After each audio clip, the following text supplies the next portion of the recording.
थांबा थांबा थांबा, लायसन दाखवा.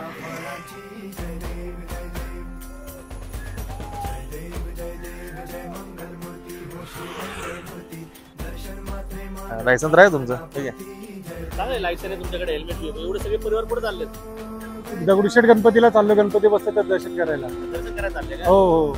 बर, सर्व फॅमिली आता दगडूशेठला चालली? हो सर. एवढ्या गर्दीतून लहान मुलं येणार तिथं? बा, तुझं नाव काय?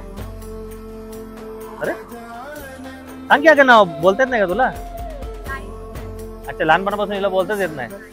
मग आता तुम्ही एवढ्या गर्दीचं दगडूशेठ गणपती बघायला जाणार? थांबा थांबा थांबा, तुमचं नाव सांगा. नाव कशाला सर, आमच्याकडे लायसन आहे, हेल्मेट घातलं मी, नाव कशाला पाहिजे तुम्हाला? नाव तर सांगा. अहो सर, जाऊन द्या.